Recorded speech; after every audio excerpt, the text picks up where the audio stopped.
Some girl on my team in Delta Zone jacked a star of Africa right from under my nose. So I immediately added her as friend. After laying it on thick for months, I finally got her to be my girlfriend.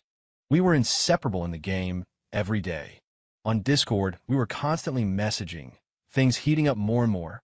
The moment we agreed to meet up in person, the night she flew all the way to my city, I hit the block button. You think you can steal my loot? Let's see how you like a taste of pure, soul-crushing despair. 1. Babe, can I kiss you when we meet? I read the message and typed back, of course. Then I immediately blocked her number. Oh, quiche. Did she really think this was a real relationship? A woman would only slow down my loot runs. I slammed a bowl of instant ramen and logged on. The damn total trash map. I'm hitting the Aero Complex hard tonight. Why the ramen, you ask? Not important. What's important is hitting the Aero Complex. As soon as I was online, my in-game DMs were already flooded with messages from her. Right, I'd forgotten to unfriend her in the game. I opened the chat. It was all a stream of "why did you block me?" and "please add me back." Babe, what happened? Why did you block me? What did I do to make you upset? I'm at a LAN cafe near the airport right now. Are you really going to leave me here all alone?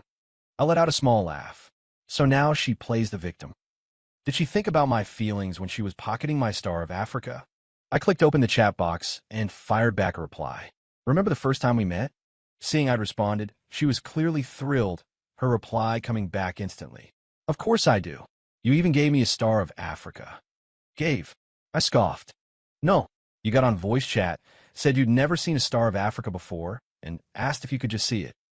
Back then, I was charmed by her voice. I figured, she's a girl, what's the harm? Thinking back, the ones with the sweet voices are always the most conniving. You can't trust them. But I was young and dumb, so I dropped the star of Africa on the ground like an idiot. You begged me to let you look at it. After I showed it to you, you never gave it back. You called it a gift. I thought you were giving it to me. I didn't really think about it. Her words set me off. Back then, I was a fresh scav, a bottom feeder who survived on scraps, running from every firefight. Do you have any idea how exciting it is to find a star of Africa for the first time? I asked for it back. You refused. She went silent. Feeling guilty, are we? After a long pause, a new message popped up. Is it really because of that? You're going to ghost me over something so small? Yep, that's exactly why. After all, the only reason I ever added you was for this exact moment. For my revenge. With that, I blocked her in the game, too. Finally, I could breathe again. Totally worth the 6-month-long con. 2. The next day at work, the office was buzzing. Everyone was whispering in their little groups. I was nursing a pair of dark circles under my eyes, still drowning in regret. I'm such an idiot. Why did I run a Tier 6 kit into the Aero Complex? Might as well have just gift-wrapped my gear for someone else. Now I have to pay some guy to grind for halves again. What's going on? I asked, opening my thermos and adding some ginseng to my tea. Once you hit 25, your body just starts giving up on you. The CEO's daughter is taking over our division. She's been working abroad, but today is her first day here. A colleague whispered to me. He was clearly on edge. I thought it was something serious. It's just the boss's daughter. In this economy, who doesn't have a connection? The CEO is my best friend's dad. Do I go around bragging about it? I always knew Leo had a sister, but they didn't get along and barely spoke, so I never knew much about her. It's no big deal. It's not like it'll affect us grunts at the bottom, I said. During my lunch break, I placed an order for another 30 million halves, already dreaming of my glorious raids after work. But just as I was about to clock out, I was told I had to work overtime. And get this, I was the only one in the entire department who had to stay. Seriously? As an event planner, yeah, we have a few projects in the pipeline, but nothing that warrants pulling an all-nighter.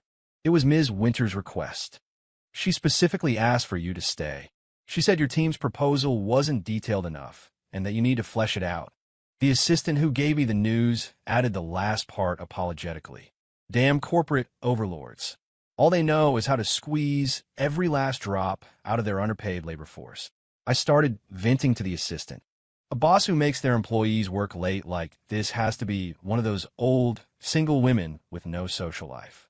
Probably messes with their hormones, gives them acne. They get their kicks from torturing their employees because their own lives are so empty. She might be Leo's sister, But if she gets between me and my gaming time, I'll trash talk her all the same. The assistant coughed loudly. You okay? Catching a cold? I asked. Just then a cool, crisp voice came from right behind me. That hormonally imbalanced, acne-faced woman you were just describing. Are you referring to me? 3. Oh crap. It finally happened. My superpower is talking smack about someone right before they walk up behind me. Works every time. I spun around and saw a stunningly beautiful face. I'd seen Leo's sister before. Our families were close, and we even played together as kids. But we lost touch after middle school. I spent all my time hanging out with Leo. After graduation, I didn't want to go home and listen to my parents lecture me, so I took a job at Leo's dad's company. I'd only seen his sister a handful of times since we grew up, but that didn't stop me from recognizing her instantly. Chloe, I said, my entire demeanor shifting in a split second.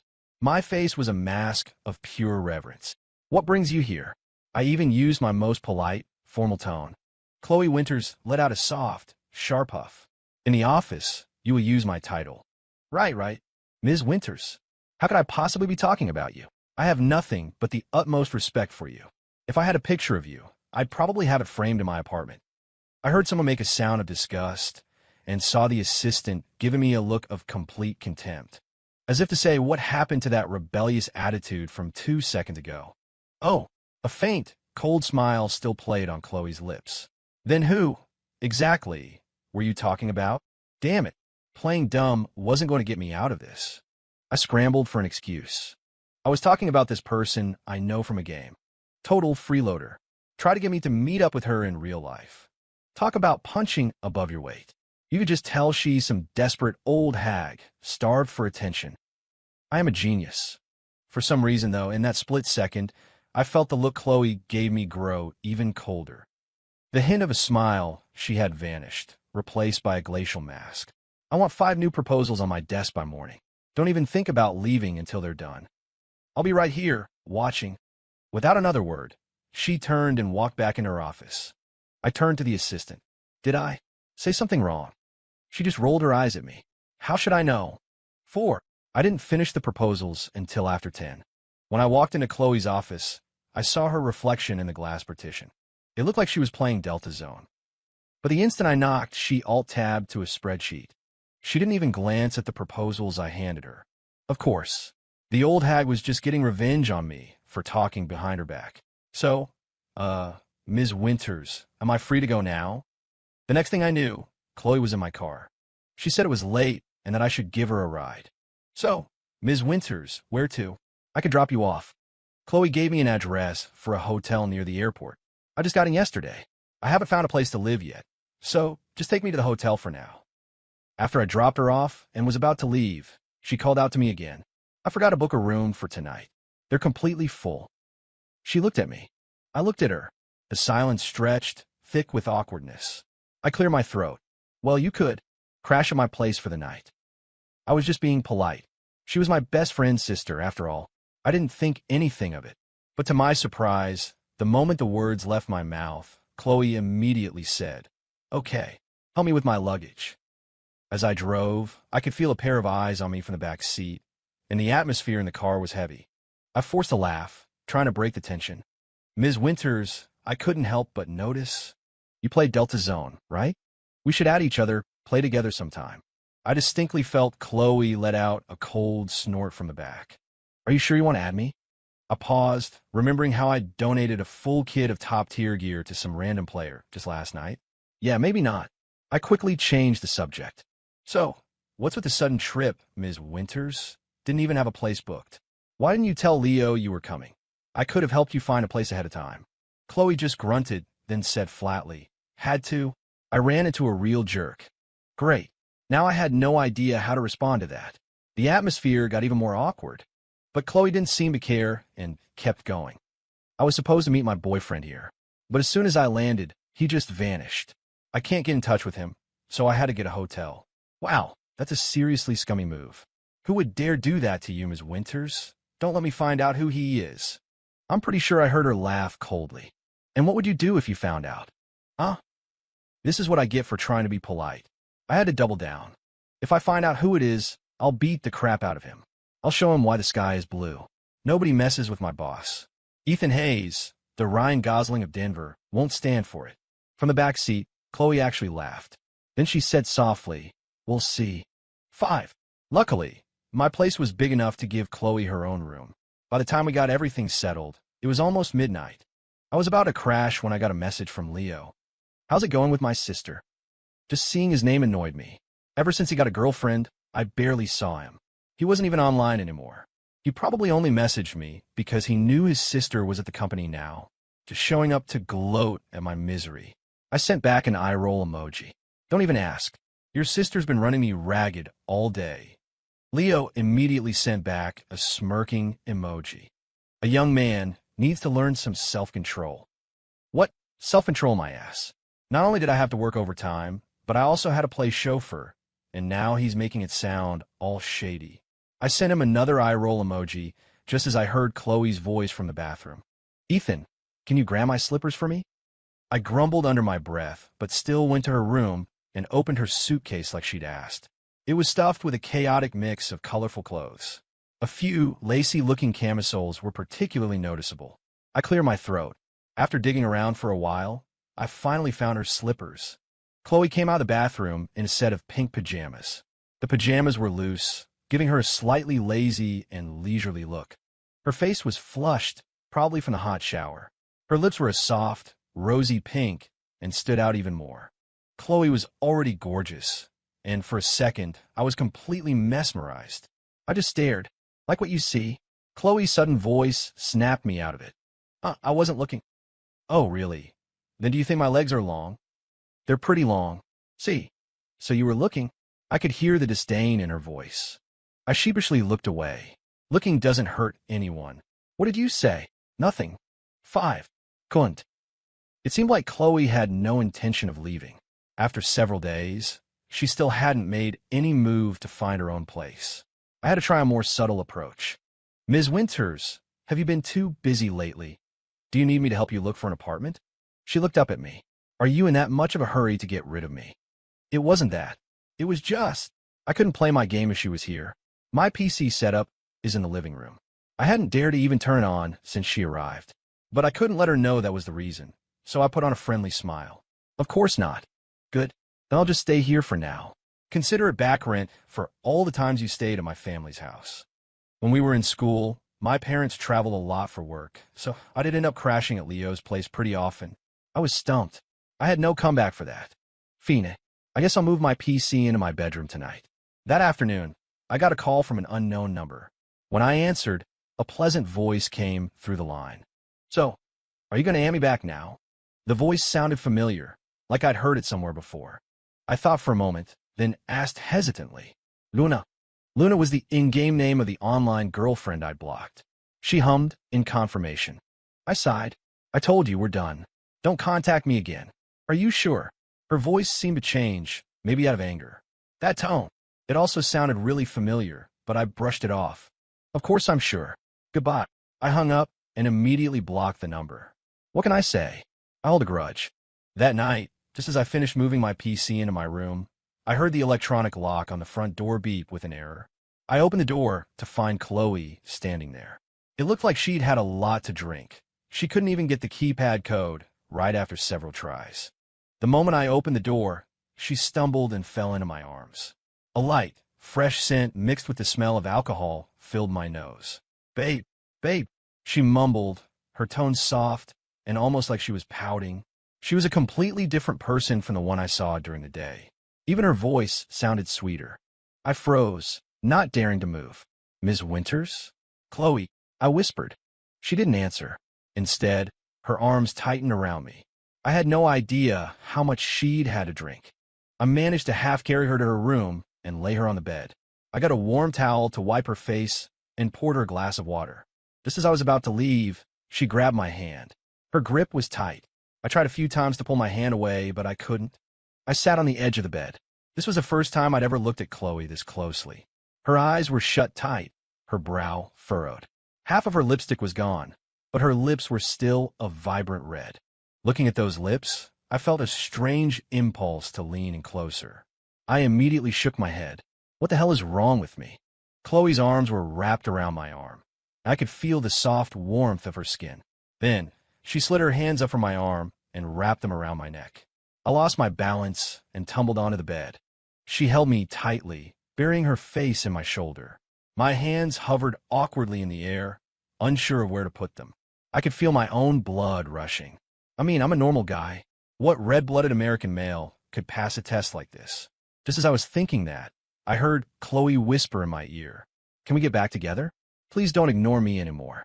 Her voice was choked with emotion, on the verge of tears. It was like a bucket of ice water had been dumped over me. The heat I'd felt just a second ago vanished. She has a boyfriend. He might be a jerk, but that has nothing to do with me. What was I just thinking? Looking at Chloe's worried expression, I reached out and smoothed her brow. "Okay," I whispered in her ear.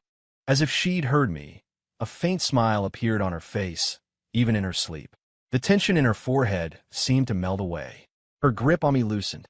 I quickly pulled myself free and tucked her under the covers. Before I left, I hesitated for a moment, then took off her jacket. Don't get the wrong idea. I just figured she'd sleep more comfortably that way. 6. The next day was Saturday. I was in my room, gaming. Leo, in a rare appearance, was actually online. He was using a voice changer, pretending to be a cute girl. I heard my door open. Chloe was standing there. She glanced at me, then her eyes swept over my monitor. "You should knock before you enter a room, you know? There's food in the microwave. After you eat, I was thinking I could take you to look at some apartments." I didn't turn around, focusing on looting. Leo's modified, sultry voice came through my headphones. "Ethan, sweetie, if you find any fuel cans, you have to give them to me, okay? I just need one more to upgrade my stash." A shiver of disgust went down my spine. This sicko was enjoying this way too much. "Sure thing," I said into my mic. "Just remember to call me Daddy next time." I glanced back and saw Chloe was still standing in the doorway, staring at me, her eyes like ice. "What's up? You need something else?" "Who are you playing with?" she asked coldly, her voice laced with accusation. I was about to say, "Your brother," but then I remembered that Leo and his sister didn't get along. If she found out he was using a voice changer to play games, how humiliating would that be for him? I had to come up with a lie. "My girlfriend. We're playing together." Pretty nice voice, right? I felt Chloe's expression darken instantly. "Girlfriend?" she repeated. "Yeah, this round's almost over. I'll be out in a minute." "Huh, take your time." Chloe sneered, then turned and left my room. I heard the front door slam shut. When I went out to look, Chloe was gone. What was that all about? So random. I went back to my room. "What happened? You went AFK?" Leo asked. I couldn't exactly say. "Your sister, who's living with me, just had a weird fit and stormed out." So I just said, "It was nothing." By 10 o'clock that night, Chloe still hadn't come back. Her clothes and everything were still in her room. I started to get a little worried. That's when I realized I didn't even have her number. I had no way to contact her. I quickly called Leo. "Hey, send me your sister's number." Leo's tone on the other end was strange. "You're asking me for my sister's number?" Thinking about it, it did sound a little weird, asking for his sister's number late at night. "Did you and my sister get into a fight? Did you delete her number? Or did she block you?" "Well, that's just how she is. Let me call her first and see what's up." We didn't really have a fight. I replayed the day's events in my head. I hadn't done anything wrong. Could it be because of what happened last night, when she was drunk? Was she angry about that? But that wasn't my fault. She's the one who initiated it. A few minutes later, Leo called me back. "Dude, what the hell, Ethan? You're with my sister, and you're still messing around with other girls? You're a damn cheater. No wonder my sister's pissed." His voice was filled with contempt. So Chloe told him she was staying with me. "But you've got some nerve," I thought. "I was covering for you. Besides, what does any of this have to do with his sister?" I didn't get what he was talking about. Leo continued, "My sister is sitting in the convenience store downstairs from your apartment right now.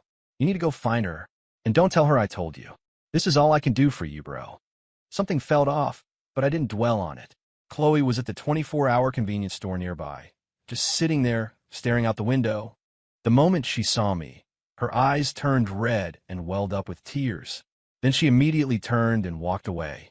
"Chloe," I said, hurrying after her. Seeing me follow, she picked up her pace. "Slow down, you're going to fall." The words were barely out of my mouth when I heard her cry out. It looked like she tripped on something, and she went down hard. I rushed forward to help, but she shoved my hand away. She tried to get up on her own, but it looked like she'd twisted her ankle. She let out a pain grunt and couldn't stand. I tried to help her again, and again she pushed me away. An angry woman is harder to handle than a wild boar, and I still had no idea why she was angry. Chloe, what is wrong with you?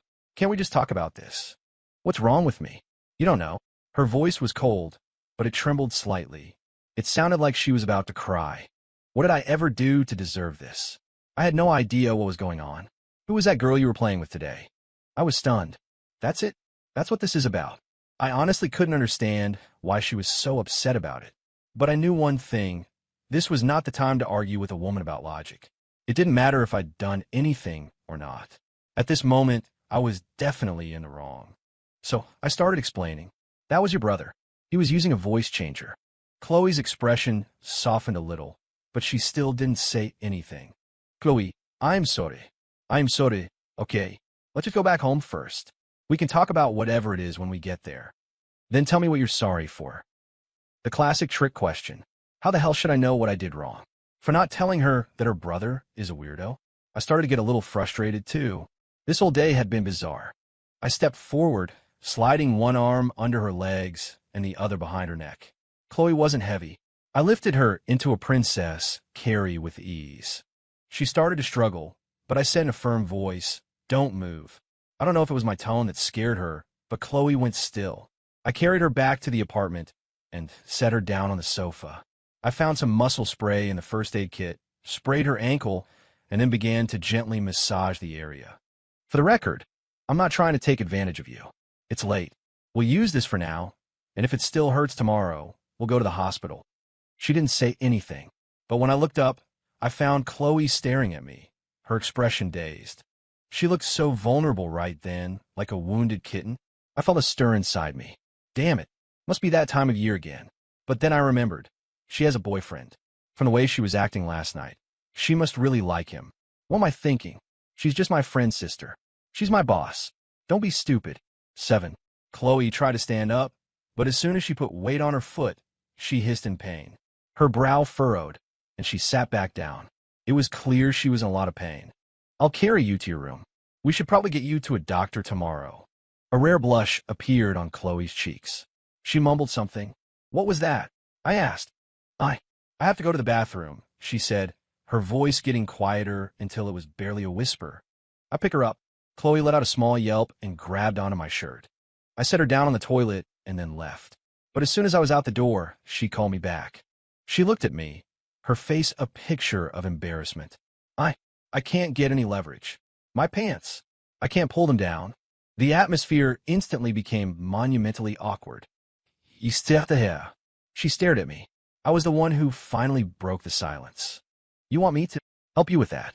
Chloe turned her head away, her expression a complex mix of emotions. The awkwardness returned, thicker than before. After a moment, her face bright red, she said, Can you just help me?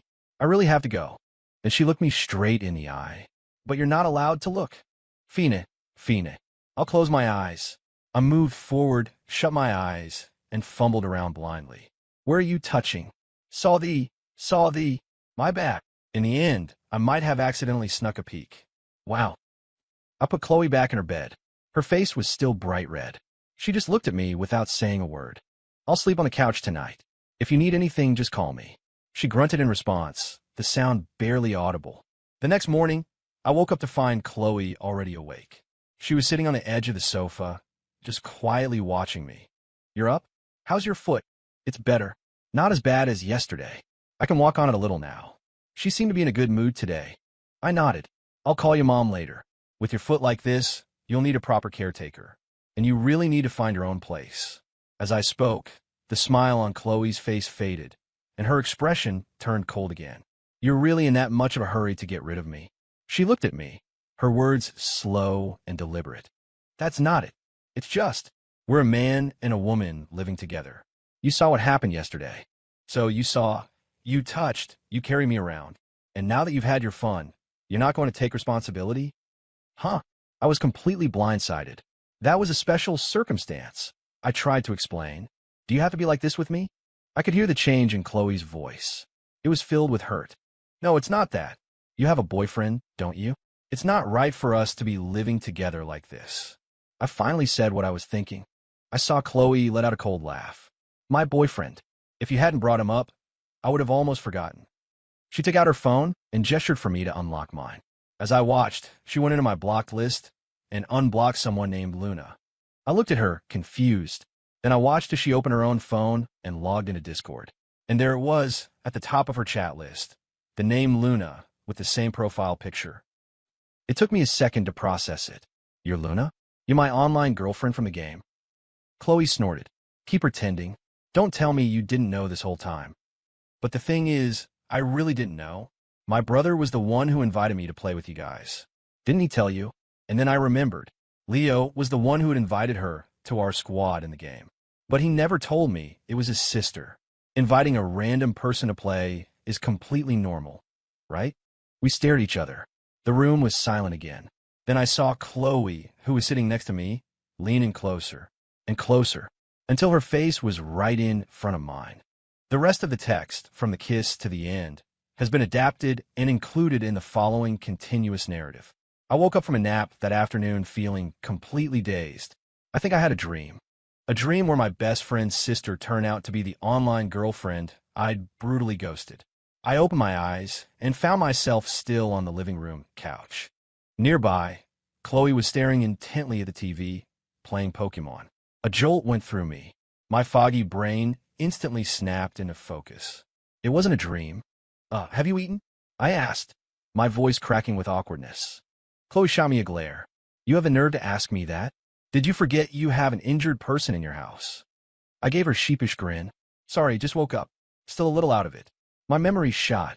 She didn't say anything else, just sat there, quietly watching me. Then she spoke, her voice flat. What? Are you going to pretend you have amnesia now? So you don't have to take responsibility?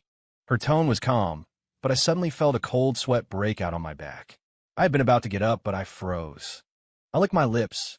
The memory of the soft warmth from that morning was still there. I felt a blush creep up my neck and quickly changed the subject. I'll go make us something to eat right now. You just wait here. I'll be right back. I then skillfully prepared 2 packages of instant ramen. Sorry, I said, embarrassed. This is all I have in the house right now. You'll have to make do. Chloe ate her ramen in silence. Then she looked up and just stared at me again. What? Is there something on my face? No, I just want to make sure I remember what this jerk's face looks like. Chloe huffed and went back to her food. I called Chloe's family. Her foot was injured, and it really wasn't practical for her to keep staying with me. That same day, Leo and their parents drove over from the next city. They set Chloe up in a new apartment and hired a caretaker for her. Leo kept winking at me and making faces behind his parents' backs. His mom was polite enough, but I felt like his dad was looking at me differently. He put a hand on my shoulder and said in a meaningful tone, Ethan, I've watched you grow up. She's my only daughter. Leo, making things worse as always, chimed in, Don't worry, brother-in-law. We'll send my sister back to you in a few days. I coughed, tried to explain that nothing had happened between us. It wasn't what they were thinking. You've all misunderstood. I turned my head and saw Chloe staring at me. Her eyes narrowed, as if to say, Choose your next words very carefully. Bye, brother-in-law. Leo called out again as they left. Chloe's expression didn't change. She just turned and, with her parents' help, got into the car. The inevitable finally happened. My family opened a branch of their company here in Denver. They wanted me to come back and help run it. I had to quit my job. Chloe sent me a message. Ethan, let's go see a movie. It was followed by a screenshot of 2 tickets. Things at the new company were hectic. I didn't finish up with work until 9 that night. When I finally checked my phone, I saw Chloe's message. It had been sent 5 hours ago. I'm so sorry. Something came up. I just saw this. No reply. Where are you now? I'll come find you. Still nothing. I tried calling her. The phone rang, but no one picked up. I called Leo. My sister? You don't know where she is, and you're asking me. I called the caretaker at Chloe's new apartment. She said Chloe hadn't come home yet. She didn't go to the mall by herself, did she? It was already 10. Why wasn't she back? Without a second thought, I rushed to the mall where the movie theater was. The mall was closing down for the night. Most of the stores were already dark. I searched everywhere and finally found her near the theater, sitting at one of the small tables. She was just sitting there, staring into space, lost in thought. "Chloe," I said as I walked up to her. She snapped out of her daze and turned around. When she saw it was me, a flicker of joy crossed her face. It was quickly replaced by a look of hurt, and her eyes turned red. "What are you doing here? I called your caretaker, and she said you weren't home yet. I was worried, so I came to look for you." "What's there for you to be worried about? It's not like you answer my messages anyway. I'm used to it. This isn't the first time you've disappeared on me." She turned her face away, her expression stubborn. I immediately started apologizing. "I honestly didn't see your message. It was a crazy day at work. I didn't even have time to look at my phone until after 9. The second I saw your message, I came to find you." Chloe's expression softened, but she still said, a little petulantly, "Who asked you to come find me? You could have just left me here like you left me at the airport. I can find a place to stay on my own. I don't need you." The more she spoke, the more upset she got. Tears started to stream down her cheeks. I knew this was one of those things I'd never live down. All I could do was offer a sincere apology. "I was wrong. It won't happen again. Can we please just go home now?" "No." She turned back to look at me. "We haven't seen the movie yet." Then, Chloe launched herself at me. She wrapped her arms around me tightly and sobbed quietly into my shoulder. "Don't ever leave me alone again." "Okay." My heart ached for her. Okay, I said quickly. "I promise I won't." It was after 1 in the morning by the time the movie ended. I was driving Chloe back to her place. In the passenger seat, she said quietly, "It's too late. I'll just stay at your place tonight." "What? Does your new place have a curfew?" Chloe swung a playful fist at me. "You talk too much." Later that night, I was just about to go to sleep when I heard a knock on my bedroom door. I opened it to find Chloe standing there. "Ethan, I can't sleep. Can you stay with me for a little while?" Before I could answer, she took my hand and led me to her room. I sat on the edge of her bed. She was hugging a pillow, just quietly looking at me. The atmosphere became a little awkward. "Ethan, are you tired? You can lie down for a bit if you want." "I'm not that tired." Despite what I said, my body betrayed me, and I lay down on the bed. We were face to face. Out of nowhere, I heard myself say, "Can I hold you?" Chloe didn't say anything. I took that as a yes and boldly wrapped my arms around her. She didn't resist. We just lay there, holding each other in silence. After a while, her voice broke the quiet. "How long are you going to hold me?" "Just a little longer." Chloe huffed. "You're such a liar." "What?" She didn't elaborate. Instead, she shifted, resting her head on my arm to get more comfortable. After a moment, she suddenly lifted her head and leaned in. "Ethan, kiss me." Her expression was hazy, with a hint of wildness. I felt like my own mind was short-circuiting. My reason evaporated. I leaned in to meet her. Ethan used the Pokemon Onix. Chloe used the Pokemon Clamperl. Onix used Tackle. It was not very effective. Clamperl used Supersonic. The opponent became confused. Clamperl used Clamp. It was super effective. Onix used Harden. Its defense greatly rose. Onix used Rage. Onix used Dig, storing energy. Clamperl's HP is low. It used Water Gun. Onix used Iron Tail. Onix used Double Edge. It was super effective. It was a long night. Chloe and I got engaged. Our families already knew each other, so there were no objections. Everything went smoothly. Leo was his usual smug self, winking at me from across the room. "So how are you going to thank me? You can call me Dad. We can keep it separate from our own family titles. Get lost." The engagement party was full of laughter and conversation, but I couldn't shake the feeling that Chloe's dad was looking at me with a strange, unreadable expression. Even the way he looked at Leo seemed to have grown colder. I carried Chloe on my back up to the second-floor balcony. She giggled behind me. "You can't ever leave me alone again," she said. "I'll get sad, and then I'll hide, and you'll never be able to find me." Okay. I promise I won't." I intertwined my fingers with hers, holding on tight. "After all, you're my wife, and I love you."